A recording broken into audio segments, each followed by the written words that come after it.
quest for comms has begun. Got a couple of Baofangs over there with Abri antennas on them. Those are just to play with today to see what's up. But I've got a guy coming from the area fire department that handles all their radio work. We're going to be testing out some dual band, VHF, UHF. And what we're doing with our school properties, I'll do a little demonstration on the whiteboard about the ranges and what we're dealing with. But we're working on setting up communications for our school between the cabin and our various properties. So y'all hang tight, we'll get this going. But that's what's up today. All right, y'all, we're out here at camp. Jay is set up at the firing range, which is probably about 3-4 miles as the crow flies, probably about 5 miles around the road. We have got the Baofang out here just to see what happens, but we're running it's going to be a 50 watt BTEC. That is a UV 5001 radio that we're operating with. Dual band, VHF, UHF. We're going to be trying each one of them. Let me turn this stuff down here. I'm getting state forest people or something over here. Jay says the band is wide open today. I don't know what the fuck that is. Don't care what that is. But we're getting Skip coming in here from Mississippi, believe it or not. So he says it's not a good day to test. We're going to see what happens. So let me key this up. Let's see if we can get Jay on the other end. See what we got. Jay, I'm in position. Test. Can you copy?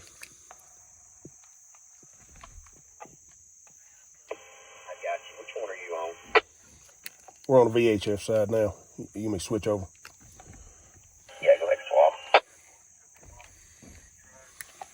UHF, test.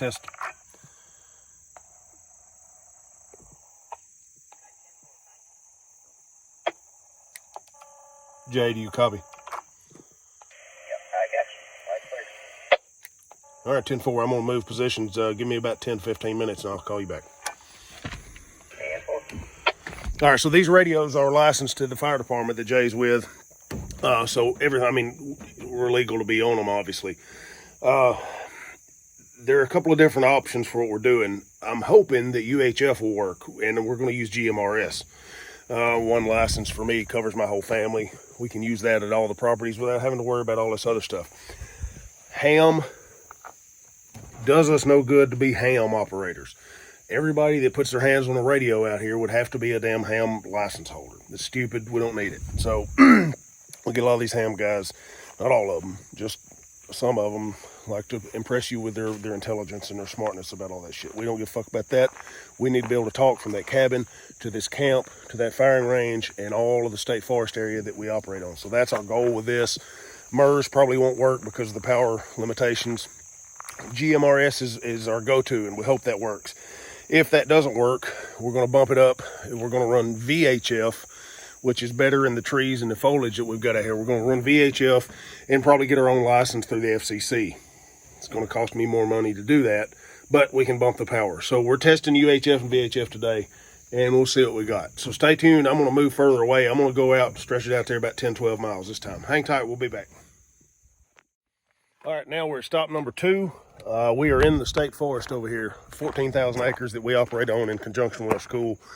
I am now probably, I'd say 8 or 10 miles straight line from me to the gentleman that's helping this morning or actually doing this for me. As the road goes, probably 12, 13 miles, but 8 or 10 straight shot. Elevation change. I'm going to be higher than him here. Where our cabin is situated is a roughly 550 feet elevation. I'm probably up here around 900 to 1,000 now. Jay's sitting over at the firing range, and it's probably around the 600 mark, 6-7. So I'm higher up than him now. The river that we operate on for a lot of the things we do southwest of the cabin, it's going to be down there around 350, 400 feet elevation, so a lot lower. So the cabin is kind of the midpoint. School properties and forestry up here, firing range, cabin here, river down here low. So that's kind of how the elevations are running. It's going to be operating between 350 to 400 on the low side, up to about 1,000 or 1,100 feet in elevation on the high side. I'm on the higher side of that right now. So let's jump on the UHF side and see what we got. Well, let me kill that portable first. Awful loud. Jay, UHF, do you copy?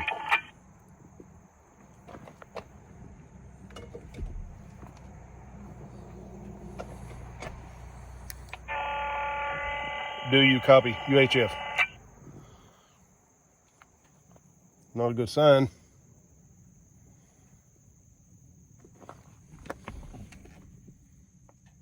All right, let's bump it over to VHF.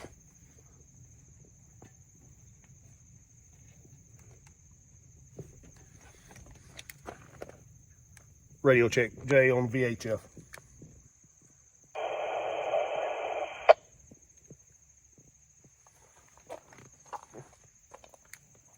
Do you copy, Jay?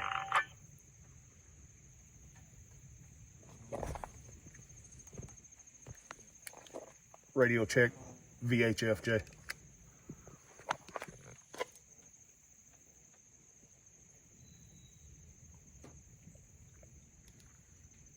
Not so good as you can see here, VHF or UHF. Neither one of them. I got him, but it was real staticky on that one part. Copy me. Yes, sir, I got you. Can you hear me? Yeah, I hear you loud and clear. Okay, I'm gonna switch to UHF now. Okay. All right, Jay, you got that? Radio check on the UHF. Not gonna work. VHF, Jay, you copy anything on the UHF side? I'm copying you right now. Are you on VHF or UHF right now? Yeah, VHF. I had to switch back. I didn't get any response on UHF side. Okay. Let's try it again on UHF. And I didn't hear you. Okay, switching now. Radio check. Radio check. Do you copy, Jay?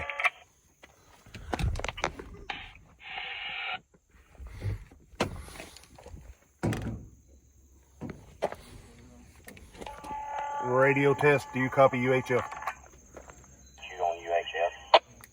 You do have it? No, I did not.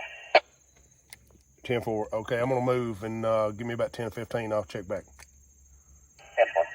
All right, so there you go. This is probably one of the furthest stretches other than the cabin that we'll be running. I'm way north of his location, higher elevation. VHF works fine. UHF, we got nothing. Is what it is. So off to the next stop, we'll go again.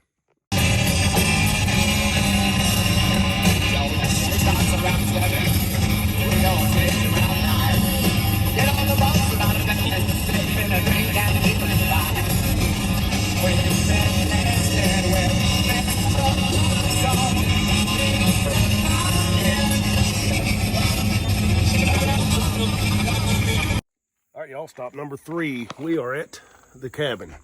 So this is probably the longest poke out here we'll do. Just real quick, that last one, our last stop where the UHF didn't pick up, but the VHF did. Got back in the vehicle, moved it about a quarter of a mile back out towards the main road and cleared some of the trees, picked up fine. So UHF had the power.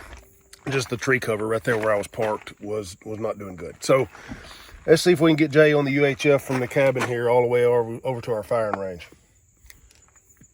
Jay on the UHF, do you copy?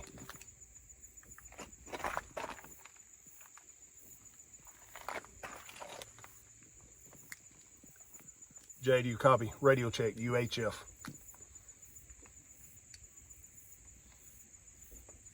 As you can see, we're just running a little magnet mount antenna up there. This is just thrown together to test for the day. All right, let's switch over to VHF, see what we got.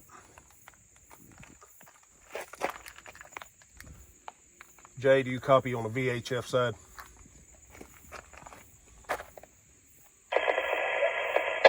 Okay, we got him on VHF, not on UHF. Nothing on the UHF side, correct? I didn't hear anything on UHF. Okay, I'm gonna go back mobile and I'll just switch back and forth as I get closer to you. I'm at my cabin now, so this is as far as it's gonna get. So I kind of see where this is headed already. Okay. All right, there you have it. VHF is obviously doing better. UHF's not bad. But there again, I'm running 50-watt radio on the UHF right here, and that's the limit. That's the FCC limit. Could I fudge that and make it work? Probably. Could I get better antenna, make it work? Probably. That's going to be some stuff I'm going to have to look into before I go buying a bunch of equipment. But I'm going to start hitting some back roads between here and our firing range and just testing the UHF and the VHF, looking for any dead spots. The one good thing about here and where Jay is at over there now is I'm at about 550 feet elevation. He's probably pretty close, around the 600 mark. In between me and him, though, there's some 800-900 foot elevations in there between me and him. So the fact that the VHF is working, that's good. I wish the UHF would, but it is what it is. So y'all hang tight. Let me get rolling again. We'll do it again. All right, y'all, stop number 4 right here. I'm just making a big circle around him to see what I can get away with right here. So let's test it on the UHF right now. We've came down off the hill from the cabin and probably pushed a couple of miles closer to him. So let's see what we got. Jay, do you copy on the UHF?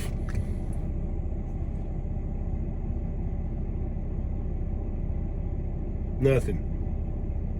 All right, we'll switch to VHF. Radio check, Jay. You copy on VHF?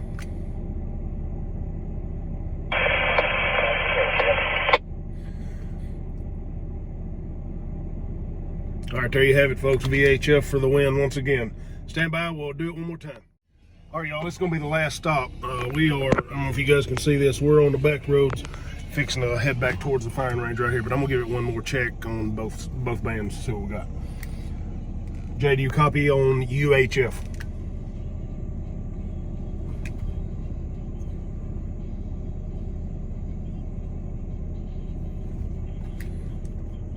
Radio check on the UHF side.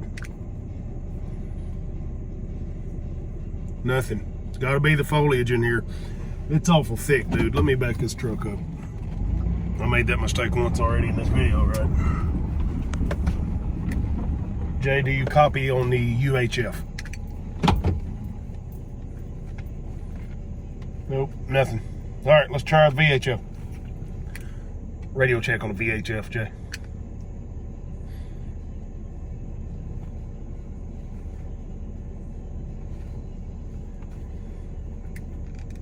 Do you copy on the VHF?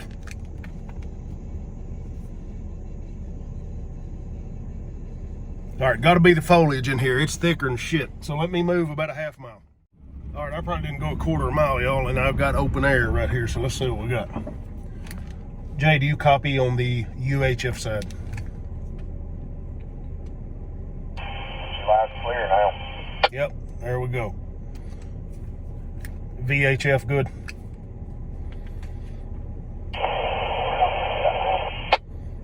Okay, I'm coming back to you now. I'll be there within 5. Okay, so you're not very far then, because it sounds like you're right beside me. Yeah, I'm probably 2 to 3 miles, I'd guess, straight shot.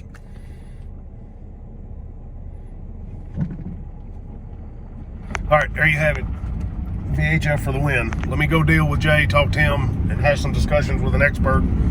And I'll come back, finish this up, show you some things on the map of where we were at and the radius we were dealing with, and go from there. So, hands-free Tennessee.